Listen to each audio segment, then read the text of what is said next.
What's going on, everybody? It's your man, Random Man, DefinitelyAmazing.com. I'm here on my stoop. This is my neighborhood. This is where I reside. So I'm doing this Talk About It Tuesday right here on the stoop because I had something I really wanted to talk about. And I rarely do Talk About It Tuesdays via video, but I said, you know what, hey, let's do it. So, um,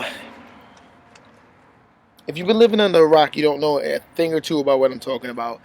But if you haven't been living under a rock, you're very familiar with all the things I'm going to talk about. And there's several of things I'm going to talk about. So I'm going to get into it with you right here. Um, so, as you know, DefinitelyAmazing.com, we focus on anything definitely amazing for the community, music, fashion, the whole nine, etc. Literally, etc. Um, and while doing this, uh, I was talking with my bro, and my bro about around last year, my bro was like, "Yo, there's this web series on YouTube that you gotta check out. There's this web series on YouTube. You gotta check it out. You gotta get with it." He told me the name, and I was like, I don't know if I want to look at a web series about that, but I got past the name.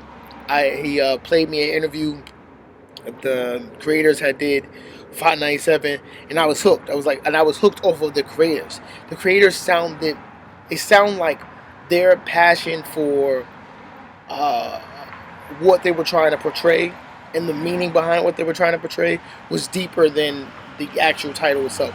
That's what I loved about it. And what I'm talking about is money and violence.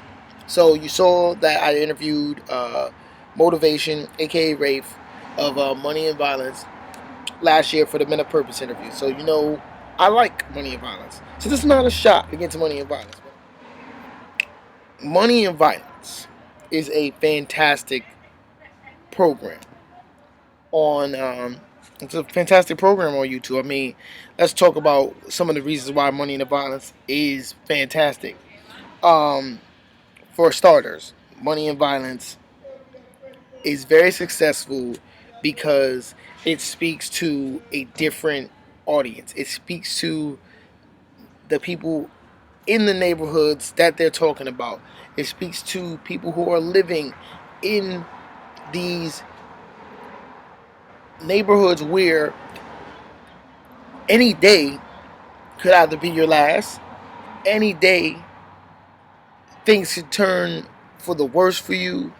Um, your lifestyle is affected by other people's lifestyles. You know, the hood is and I use that term, you know, sparingly because it is what it is. But the hood it's different for everybody.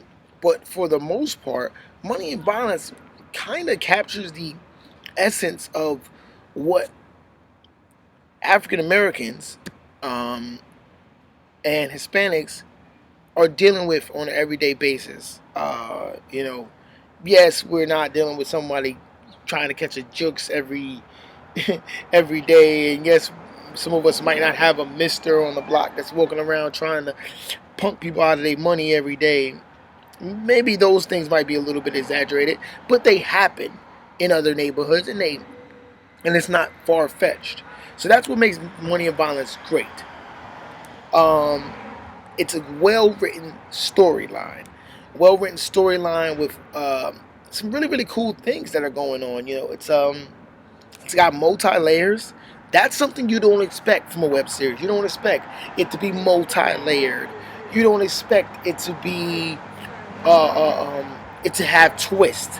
You don't expect it to have a bunch of different loopholes and falls and pratfalls and different things like that. You don't expect that. You don't expect it because you hear these guys did this without a budget, or rather on their own budget. They did it by themselves. They didn't have a fancy team behind them. They did their promo via word of mouth. You hear that kind of stuff. You hear this grassroots coming up from the bottom kind of thing. And when you hear this, you say, there's no way that show that they're talking about, that they created with what they're talking about, their limited resources, that show created this show. There's no way. That's the first thing you think. There's no way that created that. But it did. Money and Violence does hit on all those cylinders. It does give you multiple, if not many, of the same things that everybody looks for in a television show that they can get hooked onto. So that's what Money and Violence provides. With that being said, with anything that becomes a hit, with anything that becomes the next big thing, there are going to be copycats. Now, before anybody grabs some heartache and gets a little bit upset and starts to say, "Oh, what the hell?" Before any of that goes down,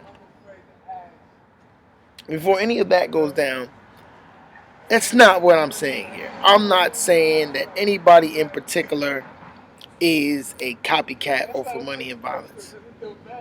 What I'm about to talk about are the not copycats, but all of the lovely web series that popped up after Money and Violence that tried to emulate, if I may, Money and Violence success. Um,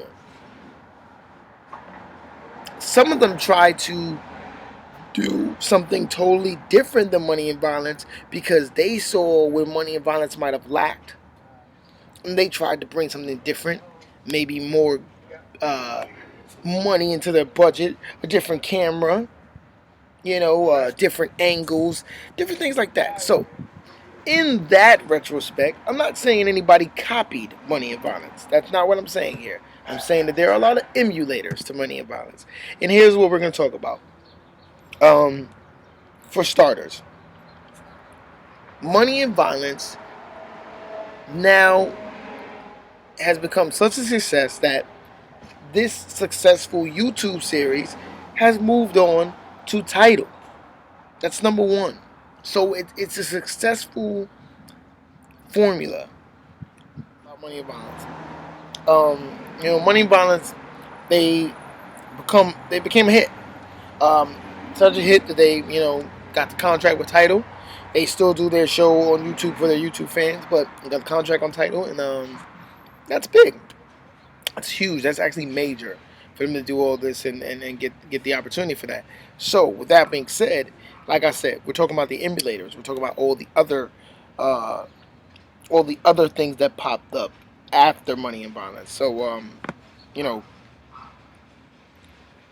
here's the thing, and I'll be the first to say that. Excuse me. Be the first to say, Money and Violence for me, and this is something I'm not the only one that said. Money and Violence for me, it took a while for me to get into Money and Violence. It took to the 5th episode for me to really say, okay, now I kind of got this story. It's kind of entertaining enough. It was entertaining enough that it kept me wanting to watch more, but I didn't get it. And then by the 5th episode, I got it. I understood where this was going. I wanted to learn more. I felt for the characters. There was a development of the characters that I wanted to see grow. So that was a good thing. That was the first thing about Money and Violence. So on that note, Money and Violence did its job. Where I'm going with this is that all of these web series, it kind of takes you to about the 5th show to see where the web series is going. It's kind of like that old saying, you don't really know if you like a book or a movie until after your first 5 minutes with it. Within the first 5 minutes, if you don't understand where the plot is going, or you don't understand what the movie is about, or you don't vibe with the character or feel anything remotely about this movie, you're probably not going to like it. Chances are you were not the person that this thing was written for. So that's kind of where that whole thing is going. But the issue with that is a lot of these shows are a lot different than Money and Violence. And that's what we're going to talk about. So there have been a slew of web series that popped up after Money and Violence. I mean, Money and Violence got its buzz, and then the next thing you knew, there was this show and that show and the other show, and I mean, there's enough hood oriented web series out right now to make its own hood web series channel on YouTube.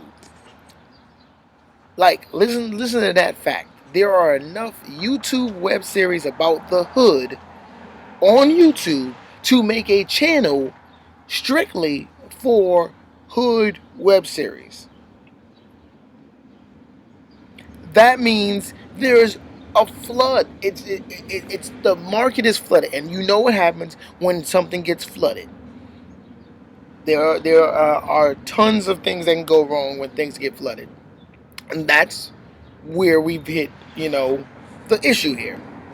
So, here's what these web series do right. They get a buzz. They use their social networks very well.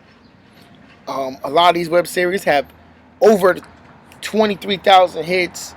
Some of them have over 1,300 hits. A lot of hits. So they're successful. They put out content a little better than Money and Violence. Where Money and Violence lacked was Money and Violence had this lull, this real long lull that kept them. That during that long lull, Money and Violence weren't putting the content out. Content wasn't coming like that. Then, after the first season was finished, then they hit another problem. They were trying to get funds for the second season, and it was taking forever for the second season to come out. The second season was taking forever to come out. It was feeling like almost like, dang, really? Like, we can't even film the second season? We can't watch the second season? I mean, the fan base was getting restless. What these new shows do is they don't keep their fan base restless. They put out content. Not all of them. Some of them are even worse than Money and Violence. Some of them can't put out content for God knows what reasons, but that's what it is. But some of them do put out consistent content. So consistency is one of the things it does well. Consistency. So we've named consistency. We've named their social networking and getting the word out buzz. So another thing that it does well is they are all seeing what happened with the first couple of episodes of the first season of Money and Violence. Cameras. They were like, man, it's like this camera sucks. That's the one thing everybody kept saying about Money and Violence. I didn't care about that. I cared about the content. I knew that the content was there. Later on, they'd get the right kind of camera to film, and they'd get the funds, and the things would change for them. So for me, that wasn't so much a problem. But for the average viewer who doesn't know a thing about camera work, who kind of has a problem with anything they see that doesn't look crisp to them, that doesn't look HD, because we become HD fiends. We want everything high definition. To that average viewer, they found the problem. Big problem. They didn't like that. No, not at all. So, these new shows have all been equipped with the finest technology. So, all of these new shows now have great cameras. They all have fantastic camera work. None of those problems that Money and Violence had in the beginning. But now, since we've talked about all the good things, and those are all the good things, I'm here to talk about all of the bad things. Because there is a problem. And the problem is not the flood of 1,000 series. I mean, alone yesterday doing the research for this segment right here, I counted 18 different series. Some of them on their season 2. Yeah. The flood isn't the problem. No, no, no, no, no. It's not the flood. It's what happens during the flood. See, the content of these shows are following a formula that Money and Violence didn't follow. Money and Violence, for all its intents and purposes, for all of the gunplay, for all of the people getting robbed, for all of the people getting shot, people dying, for all those things that you can say Money and Violence had. One thing you can't say about Money and Violence, one thing you can't sit up here and even lie to yourself about was that Money and Violence exploited women. They didn't. Oh yeah, there was that iconic scene where China was walking and you saw China's butt and you were like, whoa, shorty got, you know. But dudes got bucked at for that. You remember that? You remember that? Miz pulled out his gun and shot at those guys for disrespecting. Key word, disrespect. The disrespect of females was not something that the creator motivation wanted to do. He didn't want the females on his show to be disrespected. And you know what? I thought that was brilliant. The women of Money and Violence, despite all of their character tropes, they all have depth. They all have character. They all have something that makes you want to learn more about them. And they're not all just a pretty face. Alas, that's what the other shows are lacking. Now, don't get me wrong. Some of those lovely shows that I'm not going to name all of them, but shows like The Indictment and what's another good one? Well, yeah, the Indictment comes to mind more prominently than anything. Um, there's not much exploitation of their female characters, but it still is there. It still is there. See, I was watching a really good program that I was kind of getting into. This YouTube series was kind of cool, and I mean, yeah, there was the scene where the young lady was kind of like straddled on top of her man, but for the most part, there weren't really any more over sexualized things. And then they brought in the over sexualized character, her over sexualized relationship. Um, then they brought in another character who basically used peer pressure to get said character to take his girl or the girl he was dating for that date at the pool hall. They went to the strip club. No, yes, don't get me wrong. Sex sells. I'm not stupid. I get it. But you have a YouTube series. You know, this is where I'm going. Like, you have a YouTube series. You don't have a syndicated HBO series. You have a YouTube series that you have to be very mindful of what you do anyway on this YouTube series. So, with that being said, even pushing the envelope could get your series cut off. But anyone can access your content. Anyone. Even people who are too young to know about the Trap House Strip Club. So that's a very good point that I like to make out, that Money and Violence didn't do that. The over-sexualization and exploitation of women wasn't a part of Money and Violence. And then, last but not least, what's the biggest problem of them all? I like Money and Violence because the way it was written. It was written well. I don't care if you say a million times that these guys can't act. They're not actors. I don't care if you say a million times that these guys suck at acting and they need to take some acting classes. If you're saying it and you haven't taken an acting class, I'm just saying. Really? Hold up. Do their show.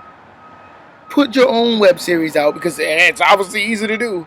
And then show me your acting skills. The acting is terrible in all these shows. Mostly all these shows. But where the problem lies isn't that. It's in the writing. Yes, it all comes down to poor writing. Poor character development. Poor staging of scenes. Poor twist. Even more poorly unneeded, uninteresting scenes of violence. Don't get me wrong, I like violence just as much as anybody that watches anything with entertainment. I saw Deadpool, freaking loved it. You saw my review on Deadpool if you follow DefinitelyAmazing.com. I love Deadpool. But it's when the violence makes no freaking sense. When the violence doesn't do anything to move the story. When the violence when the violence that's happening is purely put there to make a point that this show isn't Money and Violence. All of these shows have one thing in common. They don't want you to think that they're a copycat of Money and Violence. They all want you, the watcher, the viewer, the consumer, they want you. They want you to believe, without a shadow of a doubt, that what they're putting out is 100% original. Because it's not Money and Violence because it's about my hood.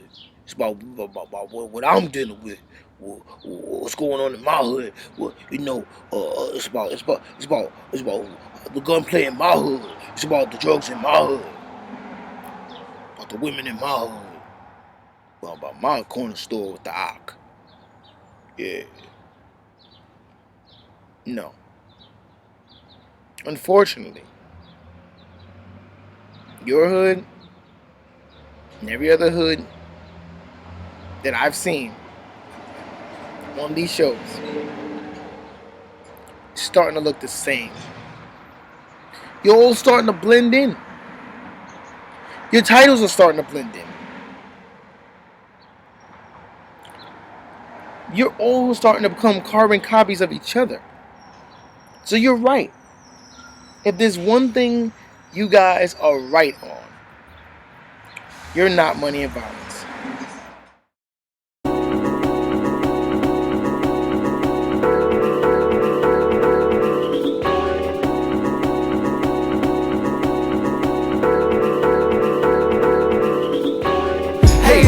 My man, down for a little conversation? You're too busy right now, paper chasing and rap racing. I proclaim what a shame.